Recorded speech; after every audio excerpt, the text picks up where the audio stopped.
কান্নাকাটি করতেছো, তোমাকে যেন নেককার সন্তান দান করি। এই কান্নাকাটিকে আল্লাহ তাআলা কবুল করেছেন প্রায় ৮৬ বছর পরে। সুবহানাল্লাহ, ৮৬ বছর পরে এরপরে আল্লাহ সন্তান দিয়েছেন। ফাবাশশারনাহু বিগুলামিন হালিম। এরে ইব্রাহিম, তুমি এতদিন কান্নাকাটি করছো না, তোমাকে আমি ধৈর্যশীল এবং বুদ্ধিমান একজন সন্তান আমি আল্লাহ তোমাকে দান করলাম, যার নাম হলো হযরত ইসমাঈল আলাইহিস সালাতু ওয়াস সালাম। দুজনই আল্লাহর মাকবুল বান্দা। আল্লাহ তাআলা তাদেরকে যে পরীক্ষা দিয়েছেন, বাপ বেটা উভয়জন আল্লাহর সান্নিধ্য অর্জন করে ফেলছেন। দুইজনকে আল্লাহ পাক রব্বুল আলামিন পরীক্ষা দিয়েছেন, দুইজনই আল্লাহর দরবারে গোল্ডেন অ্যাপ্লাস পেয়ে আল্লাহর মনোনীত বান্দা হিসেবে গণ্য হয়ে গেছে। সুবহানাল্লাহ। বান্দা হযরত ইব্রাহিম আলাইহিস সালাতু ওয়াস সালাম আল্লাহর পরীক্ষায় যখন পাস হয়ে গেছেন, পাস হওয়ার সাথে আল্লাহ পাক রব্বুল আলামিন খলিলুল্লাহ বলে ওই বান্দাকে আল্লাহর বন্ধু বলে ঘোষণা দিয়ে দিয়েছে। সুবহানাল্লাহ। তাহলে বুঝা গেল আল্লাহর পরীক্ষায় পাস হওয়ার মতো এত সহজ না, খুব কঠিন। কি পরীক্ষা দিয়েছিলেন হযরত ইব্রাহিম আলাইহিস সালাতু ওয়াস সালাম? ইব্রাহিম আলাইহিস সালাতু ওয়াস সালাম রাতে বেলা যখন ঘুমিয়ে গেছেন, ঘুমের মধ্যে স্বপ্ন দেখতেছেন। আল্লাহ পাক রব্বুল আলামিন ঘুমের মধ্যে স্বপ্ন দেখাইতেছেন, ইসবাহ মা তুহিব্বুন। এই ইব্রাহিম আলাইহিস সালাতু ওয়াস সালাম, আপনি আপনার প্রিয় বস্তুগুলো আল্লাহর দরবারে আমি আল্লাহর রাহে আপনি কুরবানি করেন। আপনার প্রিয় বস্তু, সবচেয়ে মহব্বতের যে বস্তু, ওই বস্তুটা আমি আল্লাহর রাহে আপনি কুরবানি করেন। আমি আল্লাহকে খুশি করার জন্য আমি আপনাকে আদেশ করলাম। ইব্রাহিম আলাইহিস সালাতু ওয়াস সালাম লাখ করে ঘুম থেকে উঠিয়া সাথে সাথে ১০০ উট আল্লাহর দরবারে কুরবানি করে দিলেন। সুবহানাল্লাহ। কুরবানি করার পরে পরের দিন যখন আবার ঘুমালেন, ঘুমের বিছানায় যাওয়ার পরে আবার স্বপ্ন দেখতেছে, ইব্রাহিম হয় নাই, তুমি তোমার প্রিয় বস্তুটা তুমি আল্লাহর দরবারে কবুল করো, কুরবানি করো, কুরবানি করো, আমি আল্লাহর রাহে জীবন দিয়ে দাও। আল্লাহু আকবার।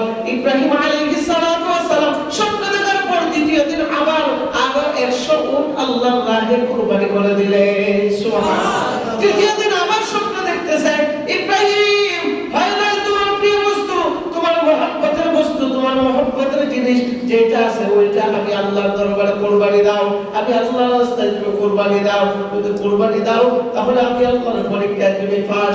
ইব্রাহিম আলাইহিস সালাতু ওয়াস সালাম আবার চিন্তা করতেছে, আমার মহব্বতের জিনিস কোনটা, বস্তু কোনটা? আমি ২০০ এইভাবে বারবার আমি কুরবানি দিলাম, কোনো কবুল হয় নাই। তার কারণ কি? এই মুহূর্তে আমার কাছে সবচেয়ে মহব্বতের বস্তু হলো আমার সন্তান। সুবহানাল্লাহ। ৮৬ বছর পরে একটা সন্তান পাইছে, এই সন্তানের প্রতি মহব্বত আছে না নাই? সাধারণত আমাদের মা বোনদের যখন সন্তানাদি হয় না, ১২ বছর ১৩ বছর পরে যখন সন্তান হয়, তখন দেখা যায় পুরো গ্রাম মিষ্টি বিলায় দেয়, দেখি দেয় না। ১২ বছর পরে একটা সন্তান দুনিয়াতে আগমন করেছে, এই খুশিতে মিষ্টির দোকানে গিয়া কাফন বড় বড় মিষ্টি হয় না, পুরো মহল্লাবাসীকে বিলায় দেয়, বলে কেন? আমার ১২ বছর পরে একজন সন্তান হয়েছে। আর ইব্রাহিম আলাইহিস সালাতু ওয়াস সালাম ৮৬ বছর বয়সে একজন পুত্র সন্তান আল্লাহ তাআলা দান করেছেন, তার নাম হলো ইসমাঈল। এই খুশিতে যেহেতু আরো আত্মহারা, ওই সন্তানকে আল্লাহর রাহে জীবন দেওয়ার জন্য, কুরবানি করার জন্য আল্লাহ তাকে স্বপ্ন দেখিয়েছেন। সুবহানাল্লাহ। আর দেরি করলেন না, কি করবেন? দৌড়ে গেলেন হাজেরার কাছে। ইয়া হাজেরা, তুমি কোথায়? আইনা হাজেরা, তুমি কোথায়? বলে কি হয়েছে স্বামী? বলে আমার পুত্র সন্তান হযরত ইসমাঈল আলাইহিস সালাতু ওয়াস সালামের কথা বলতেছে যে আমার ইসমাঈল কোথায়? ওই ইসমাঈল তো ঘরে আছে। কোথায় সে? বলে ঘরে আছে। সুন্দর করে ইসমাঈলকে সাজায় পড়ায় দাও, তাকে এক জায়গায় আমি ইব্রাহিম তাকে ঘুরতে নিয়ে যাব। সুবহানাল্লাহ। হাজেরাকে বলে না, যদি বলে, যদি সে না করে দেয় তা তো সামনের দিকে পা বাড়াবে না। সাধারণত দেখবেন কোন স্ত্রী যদি তার স্বামীর কাছে আবদার করে কোন রাস্তায় না যাইতে, সে একবারে 100 যদি 100% না 99% পালন করে। বলেন কি করে না? স্ত্রী যদি হয় না তুমি এই জায়গায় যাইতে পারবে না, যাওয়ার দরকার নাই, তোমার বিপদ আছে, এই কথা বলে স্বামী যদিও এটা অন্য ভালো কাজ করে আসে করে ফেলে, কোনো অসুবিধা নাই, কিন্তু তার প্রতি মহব্বতটা ঠিক থাকুক বা তার কারণে কোনো বেজার যাতে না আসে 100% ওই কাজটা করে ফেলে। তো ইব্রাহিম আলাইহিস সালাতু ওয়াস সালাম ভাবলেন, যদি আমার স্ত্রীকে বলি যদি সে না করে তো আমি আল্লাহর দরবারে মাকবুল বান্দা হতে পারবো না। সুবহানাল্লাহ। ইব্রাহিম আলাইহিস সালাতু ওয়াস সালাম হাজারের কাছে বলার পর হাজারে সুন্দর করে সাজায় পড়াইয়া ইসমাঈল আলাইহিস সালাতু ওয়াস সালামকে দিয়ে দিলেন। আল্লাহু আকবার। ইব্রাহিম আলাইহিস সালাতু ওয়াস সালাম ইসমাঈল আলাইহিস সালাতু ওয়াস সালামকে নিয়ে হাইটা বিনার ময়দানে চলে গেছেন। সুবহানাল্লাহ। ওইদিকে ইবলিস তেলের মতো জ্বলতেছে, সর্বনাশ, যদি এই কাজটা করে ফেলে, যদি ইসমাঈলকে কুরবানি করে ফেলে, ইব্রাহিম আলাইহিস সালাতু ওয়াস সালাম আল্লাহর দরবারে পরীক্ষায় 100 পাস করে ফেলবে। আর যদি একবার যদি ইব্রাহিম পাস হয়ে যায়, তাকে দুঃখা দেওয়ার মতো আর কোনো রাস্তা থাকবে না। তার কারণ তার সন্তানকে জবাই থেকে বাঁচাইতে হবে। তাহলে কোথায় যাওয়ার দরকার? আগে যদি যাইতে হয় তার স্ত্রী হাজেরার কাছে আবার যাইতে হবে। সুবহানাল্লাহ। দৌড়তেছে হাজেরার কাছে, ইয়া বলতেছে, হাজেরা তুমি কোথায়? বলে কে তুমি? বলে আমি যেই হোক একটা খবর শুনছনি। বলে কি খবর? তোমার সন্তান কোথায়? বলে তোমার সন্তান কোথায়? আমার সন্তানকে তার বাবা সুন্দর করে সাজায় পড়ায় নিয়ে গেছে, তাকে ঘুরতে নিয়ে গেছে। তাই নাকি? বলে হ্যাঁ। কথা না, সন্তানকে ঘুরতে নিয়ে যায় নাই, সন্তানকে জবাই করার জন্য মিনার ময়দানে নিয়ে গেছে। সুবহানাল্লাহ। এমন হাজারা বলে আমি বিশ্বাস করি না 86 বছর পরে আল্লাহ একজন সন্তান দিয়েছেন। এই সন্তানকে তার বাবা বড় মহব্বত করে, মায়া করে, এই সন্তানকে এত মহব্বত করে তার জন্য তার জীবন দিয়ে দিতে পারে, আর এই সন্তানকে জবাই করবে আমি বিশ্বাস করি না। মানে বিশ্বাস করো না মানে তোমার স্বামীকে আল্লাহ তাআলা স্বপ্ন যুগে ইলহাম জারি করে দিয়েছেন। স্বপ্ন যুগে বলছেন যে তার প্রিয় বস্তুটা আল্লাহর রাস্তায় কুরবানি করার জন্য আল্লাহ প্রদত্ত সে আহ্বান পাইছে, আদেশ পাইছে, এই আদেশ পালন করার জন্য তাকে মিনার ময়দানে নিয়ে গেছে। এমনি হাজারা বলে আমার ছেলেকে কুরবানি করার জন্য আমার স্বামীকে যদি আল্লাহ আদেশ করে থাকে, আমার ছেলেকে আল্লাহর রাহে জীবন দেওয়ার জন্য কুরবানি করার জন্য আমি মা একটু দ্বিধাবোধ করব না। সুবহানাল্লাহ।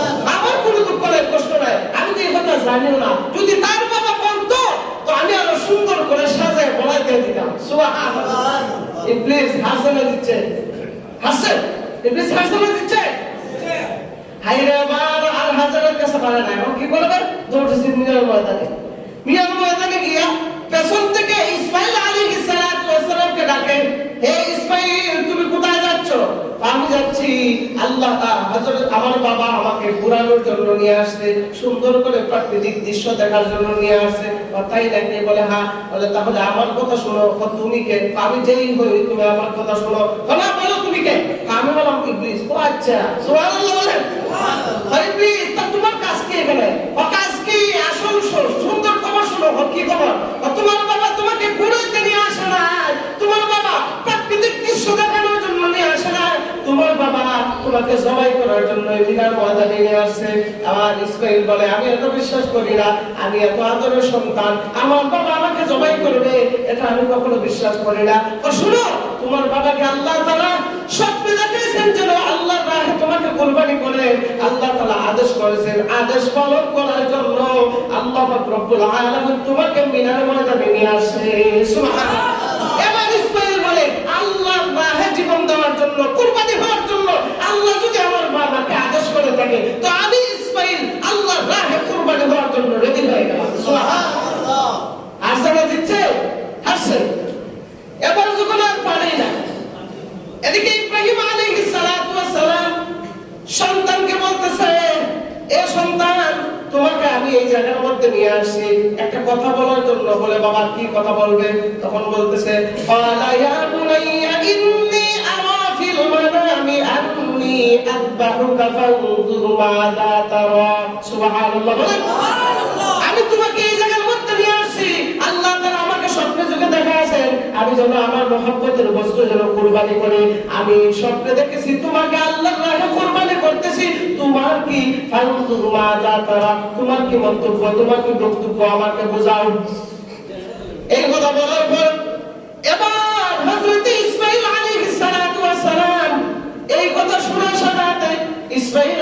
সালাতু ওয়াস সালাম ইব্রাহিম আলাইহিস সালাতু ওয়াস সালামকে বলে বাবা কি বলতেছেন, আল্লাহর রাস্তায় কুরবানি করার জন্য আমাকে আপনি স্বপ্ন যোগে দেখছেন? বলে হ্যাঁ। বলে তাই নাকি? বলে হ্যাঁ। তাহলে তোমার কি বক্তব্য, তোমার কি বক্তব্য, কথা বলো। এমনি ওই ব্যক্তি বলতেছে, ইসমাঈল আলাইহিস সালাতু ওয়াস সালাম বলতেছে, ওয়ালা ইয়া আবাদি ফাআল মা তু'মার সাতাজিদুনি ইনশাআল্লাহ।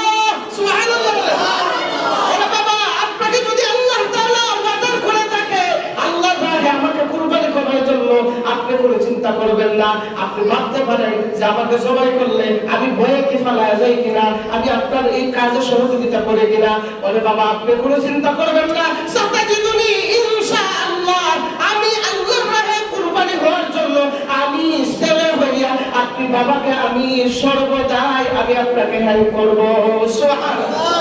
আপনি চিন্তা করবেন না, সাতাজিদুনি ইনশাআল্লাহ মিনাস সাবিরিন, আমি আল্লাহর রাহে জীবন দেওয়ার জন্য রেডি হয়ে গেলাম।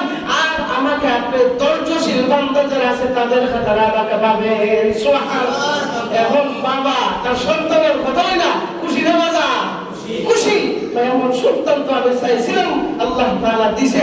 আমি আরো ভয় করছিলাম, তবে আমি মনে মনে ভাবছিলাম আমার সন্তান যদি আল্লাহর এই প্রস্তাবে যদি সে রাজি হয় তো আলহামদুলিল্লাহ, আর যদি রাজি না হয় তাও আমি জবাই করব। সুবহানাল্লাহ। কতটুকু আল্লাহর প্রতি আত্মবিশ্বাস, ঈমান মিলে কতটুকু, কত বড় একটা ডিসিশন হাতের মধ্যে নেয়।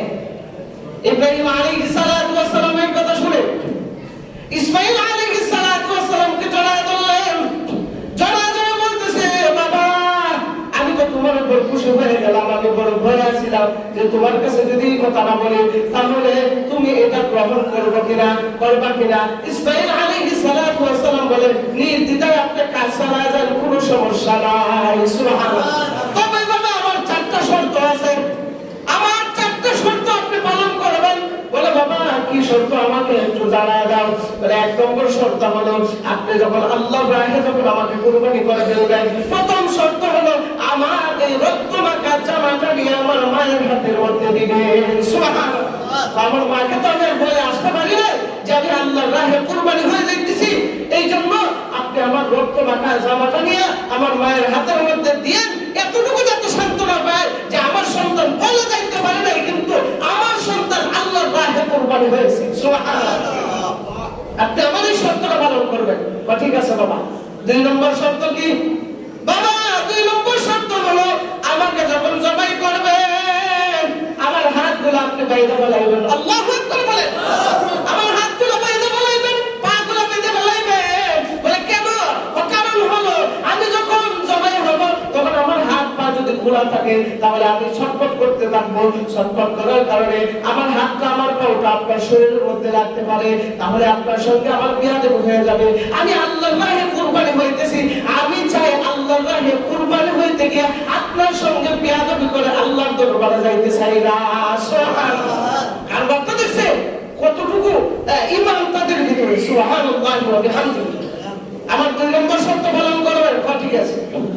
তিন নম্বর শর্ত কি? বাবা আমাকে যখন আপনি জবাই করবেন তখন আমার চেহারাটা আপনি নিজ দিকে দিয়ে দেন। সুবহানাল্লাহ। বলে কেন নিজ দিকে দিয়ে দেব?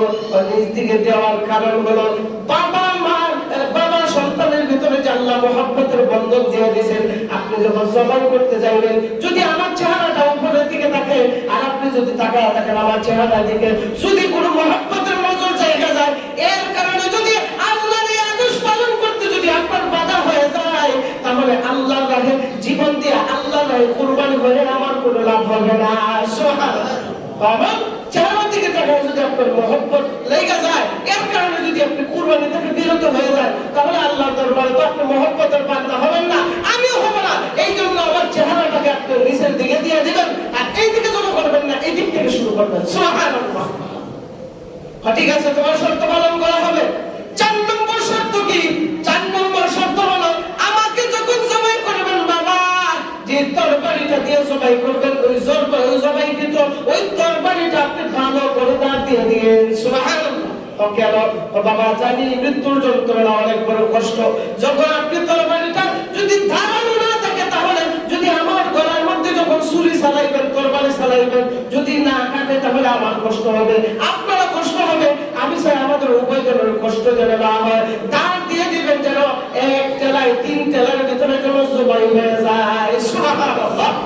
3 টেলার ভিতরে যত জবাই হয়ে যায় এরকম ভাবে দান দিয়ে দিবেন ভালো করে। ঠিক আছে, তুমি প্রস্তুতি নাও, আমিও প্রস্তুতি নাই। বাপ বেটা মিলে যখন প্রস্তুতি নিছে, নেওয়ার সাথে সাথে ছুরি নিয়ে যখন গলা চালাইবে, পেছন থেকে ইবলিস সাহেব ডাকে, ভাই ইব্রাহিম দাঁড়াও দাঁড়াও দাঁড়াও। কি হয়েছে? আরে তুমি কি কাজ করতেছো? নিজের আদরের সন্তান, এতদিন পরে এই সন্তানকে পাইছো, তুমি জবাই করে বলতেছো। ইব্রাহিম আলাইহিস সালাতু ওয়াস সালাম সাথে সাথে কঙ্কর হাতের মধ্যে নিয়ে তার শয়তানের উপরে ফিকে মারছে। সুবহানাল্লাহ বলে।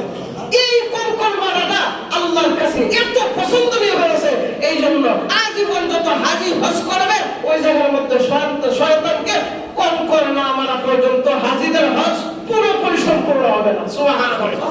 এই কঙ্কর মারাটা আল্লাহ বড় পছন্দ করে ফেলছেন, এই জন্য হাজিদের হজের নিয়ম কানুনের ভিতরে এটা ঢুকাই দিয়েছেন যে হাজিরা তোমরা যখন হজ করতে যাইবা তখন শয়তানকে নিয়ে কঙ্কর মারবা। সুবহানাল্লাহ। যখন বারবার কঙ্কর মারলেন, মারতে মারতে যখন শেষ হয়ে গেল, শয়তানও পালিয়ে গেল। এদিকে আল্লাহ পাক রব্বুল আলামিনের প্রিয় বান্দা ইব্রাহিম আলাইহিস সালাতু ওয়াস সালাম আর দেরি করলেন না, সাথে সাথে ছুরিটা হাতের মধ্যে নিলেন। হাতের মধ্যে নিয়া যখন গলার মধ্যে চালাইবেন, চালানোর মাত্র আল্লাহ তাআলা বলেন, ওয়া আতাইনাহু আইয়া ইব্রাহিম। আসমান থেকে আল্লাহ তাআলা ডাক দিয়ে বলেন, ইব্রাহিম থামো। হে জিবরাইল তুমি কোথায়? আমার ইব্রাহিম ইসমাঈলের গলায় ছুরি চালিয়ে দিতেছে, তাড়াতাড়ি যাও, এই মুহূর্তে জান্নাত থেকে তোমরা তার গলার নিচে দিয়া দাও। সুবহানাল্লাহ। সাথে সাথে ইব্রাহিম আলাইহিস সালাতু ওয়াস সালাম দৌড়ে গেলেন।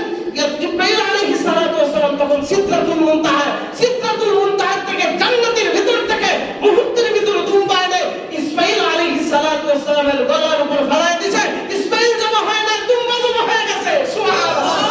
দুম্বা জমা হয়ে গেছে, আল্লাহর দরবারে মাকবুলিয়ত অর্জন করে ফেলছেন। ইব্রাহিম আলাইহিস সালাতু ওয়াস সালাম দুম্বা জমা দেখে মনটা ঘাবড়ে বললেন যে আসলে কি আল্লাহ আমাকে পছন্দ করেন নাই, ইসমাঈল জমা হলো না। আল্লাহ তাআলা সাথে সাথে জিবরাইল আলাইহিস সালাতু ওয়াস সালামের মাধ্যমে জানিয়ে দিলেন, এ জিবরাইল তাড়াতাড়ি বলো আমার বন্ধুকে খলিলুল্লাহকে গিয়ে বলো তার এই কাজ আমার দরবারে কবুল হয়ে গেছে, মুহাব্বতের বান্দা হয়ে গেছে, আর তার সন্তানকে জবাই করতে হবে না। আজীবন যত মানুষ কুরবানি দিবে পশু কুরবানি দিবে। সুবহানাল্লাহ। এরপর দেখেন আল্লাহ তাআলা কুরবানি করার যে হুকুম আল্লাহ দিয়ে দিয়েছেন। আমরা কুরবানি করি কিন্তু আল্লাহ কি গোশত নেয়? গোশত নেয়নি। আল্লাহ বলে তোমার তাকওয়াটা আমি নিলাম আর গোশত তোমাকে হাদিয়া দিলাম। সুবহানাল্লাহ। গোশত তোমাকে হাদিয়া দিলাম। আর গোশতর রূপে হইলে তো অনেকে কুরবানির 12টা বাজে না। আছে না? গরু কিনতে গেছে, গরু কিনতে গিয়ে হয় না কয় মন কুরবানি কি তাহলে ডঙ্গে লেগে গেল। কুরবানি হতে গেলে একদম দিল থেকে সাফ করে সুন্দর হৃষ্টপুষ্ট পশু কিনবেন। কয় মন হবে, কয়জন খাইতে পারবে, কয়জন শরীর করবে, এগুলো বলেন কেন? এটা তো কুরবানি, তাকওয়া না? এটা তাকওয়ার পর খেলাফ। কুরবানি এগুলো কিনতে যাইবে, পছন্দ হয়েছে আলহামদুলিল্লাহ, দাম দিবেন, দাম দর হইলে বাস নিয়ে আসবেন। কয় মন হইব, এটা মোলা না হয় জিতা, এই কতগুলো কুরবানি শুরু করে। আল্লাহর কসম ভাই, আপনার কুরবানি ফুললি ফুল আদায় হবে না। কুরবানি কি পশু কিনতে গেলে সুন্দর করে সুন্দর দেখে পশুটা কিনবেন, কি না বাজারে যে কি বলে হাসিল নাকি টাকা বলে এটা পুরোপুরি ভাবে আদায় করে আনবেন। যত টাকা দিয়ে ক্রয় করছেন ওই হাসিলদার ব্যক্তির কাছে বলবেন, দিয়া যত টাকা আসে সবকিছু দিয়ে আসবেন। আমি একবার কুরবানি গরু কিনতে গেছি, গিয়া যখন কিনছি, কেনার পরে তখন যে মালিক যার কাছ থেকে কিনছি তখন ওই ব্যক্তি বলতেছে, হুজুর ওইখানে গিয়া 2000 কম করে। আমি 2000 আরো বেশি বাড়াই দেবো। কেন হুজুর? আমি যা তোমার কাছ থেকে কিনছি তাই বললো, তুমি কমানে বানানি দিবা, আমার কুরবানি তুমি গলদান বলা কি? হুজুর আমি তো আরেকজনের গরু এনে বিক্রি করতেছি, আমি কিছু পাবো। তুমি ওইটা তার মালিকের সাথে তুমি এটা বোঝাপড়া করো, আমার সাথে বোঝাপড়া নাই। আমি গেছি গিয়া দেখি এই নাফরমান 1000 কম করেছে। আমি গিয়া বলছি ভাই না ঠিক না, আমি গরু কিনছি 48,000 টাকা দিয়া। তখন বলতেছে হুজুর হে কি বলে? আমি হে যাই বলো, তোমার যা দর আছে তুমি রাখো, বাকিটা আমার ক্লিয়ার করে দাও। হুজুর আপনার করে বেজাল্লা, বেজাল্লা না, কুরবানি দিলে এরকম ভাবে দেওয়া। আমার কইবো আছে কুরবানি দিতে গিয়া কলিজা ফেসকা এগুলা আলাদা করে রেখে দেয়, 5 কেজি 10 কেজি আলাদা লুকায় রেখে দেয়। আল্লাহর কসম গোশত খাইতে পারবেন, গুনার বাকিদার হবে, কুরবানি কবুল হবে না। এগুলো করবেন না। কলিজা ফেসকা যা কিছু আছে সবগুলো টুকরো টুকরো করে একদম সব গোশতের সাথে বন্টন একবারে মিশাইয়া এরপরে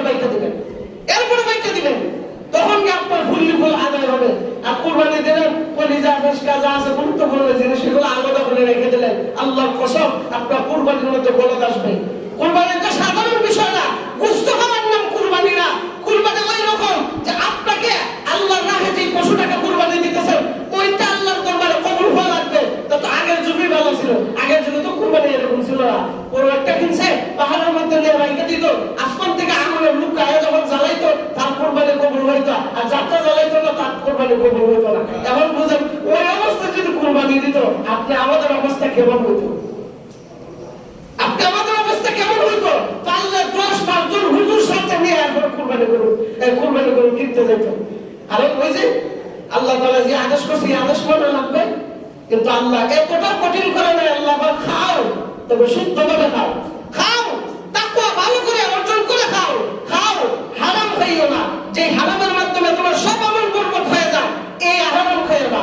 সুন্দরভাবে হৃষ্টপুষ্ট সুন্দর পশু দিকে কিনবা, কোন দাম দর এত বেশি করো না যে দাম দর করার কারণে বুঝা যায় একদম লাড়ে তুলে নিছে, এরকম করবেন না। কুরবানি গরু যখন কিনতে যাইবেন শান্ত মনে যাইবেন, সুস্থ মনে যাইবেন, নিয়ত থাকবে আল্লাহ তোমাকে রাজি খুশি করার জন্য কুরবানি গরু আমি কিনতে যাইতেছি। দেখবেন একটা গরু সুন্দর কর্মন হবে, এটা কি টপলাম না জিতলাম। অনেকে আছে দেখবেন কুরবানির গরু গোশত নাই কইবা মানুষের কাছে ভয় ভয় বাড়ায়, আপনার মধ্যে 2 মণ হইছে 2.5 মণ হইছে, আরে বাপ কি কুরবানি वाला হইছে। এগুলো বলবেন না, আল্লাহ কসম করে বলি এগুলো করবেন না। না হয় আপনার 20 কেজি, না হয় 1 মণ, আল্লাহ রাহে একটু কুরবানি দিবেন, আপনার 10 কেজি হইলে অসুবিধা কি? আল্লাহকে একটা জিনিস দিবেন, ওইটা জিনিস দিতে গিয়ে আপনি তদন্ত করেন এটা কিসের খবর কষ্ট হইব, কেমন একটা কোনো খাইতে ভালো লাগবে না স্বাদ লাগবে মনে হয় যে কি যে একটা নামছে যে বিয়ার অনুষ্ঠানে নিয়ে নামছে। এগুলো করবেন না। কুরবানি একটা সাধারণ জিনিস না, আল্লাহর দরবারে কবুল হওয়া এতটা সহজ বিষয় না। এই জন্য কুরবানির গরু যখন কিনবেন খুব শান্ত মনে কিনবেন, তাড়াহুড়া করা যাবে না। যতজনে মিলে কুরবানি দিবেন সবাইকে এক জায়গায় একটানা জড়ো হইয়া সমানভাবে টাকা দিয়া সবার মতামত পেশ করবেন যে আমরা গরু কিনতে যাইতেছি, তোমরা চলো। 7 জনকে সাথে নিয়ে যাইবেন, যদি একাধিক তো একাই যাইবেন, সাথে নিয়ে সবার সম্মতিক্রমে শান্ত মনে একটা কিনবেন। আর আপনি একটা কিনছেন ভালো গরু একটা কিনছেন দুনিয়ার বড় একটা বুঝুন তো না মুশকিল আসলে নাই, এগুলো করা যাবে না। এগুলো করলে এই যে একজনের মনের মধ্যে নিয়ত আছে একটা, এই নিয়তটা হে বুঝতে হবে নিয়ত, কিন্তু হে বুঝার মতো হইছে না, তো আপনার কুরবানি কবুল হইবে কিভাবে? কবুল হইবে কিভাবে? এই জন্য খুব সাবধানে গরুগুলা কেনার চেষ্টা করবেন, সবাইকে সাথে নিয়ে কিনবেন, সবার হাসি খুশি মনে কিনবেন। কুরবানি গরু বাজারে যখন যাবেন সব নিয়ম কানুন গুলা পালন করে এরপর নিয়ে আসবেন। গরু যখন জবাই করা হবে, জবাই করার পরে একদম জম যাওয়ার পরে এরপর ছুরি লাগাইবেন। অনেক মানুষ এই কাজগুলা করে যে জবাই করে শেষ করে দেয়, তখন কি করে ফাওয়ার রোড গুলা কাটে। ইয়া আল্লাহ, সব মানুষ এই কাজ করবেন না কখনো। আরে ভাই এটাকে জবাই করে ফেলা হয়েছে, এটা আর বাঁচবে জীবনে, এত বাঁচবে না, হয়তো একটু সময় নেবে কিন্তু মরতে তো একটু শান্তিমতো সময় দেন। অনেকে আছে যে কষাই দিয়ে জবাই করা অথবা জবাই করে অন্য জানে, কিন্তু কষাইয়ের সাথে সাথে 1 মিনিটের ভিতরে তার 30 সেকেন্ডের ভিতরে জান সব শেষ করে চুলাতে শুরু করতে। এগুলো করবেন না, 10 মিনিট দিনের হলে অসুবিধা নাই। আল্লাহ পাক রব্বুল আলামিন আমাদেরকে সুন্দরভাবে পশুগুলা ক্রয় করে আল্লাহর রাহে কুরবানি দেওয়ার তৌফিক আল্লাহ তাআলা দান করুন। সবাই বলি আমিন। ওয়া আখিরু দাওয়ানা আলহামদুলিল্লাহি রাব্বিল আলামিন।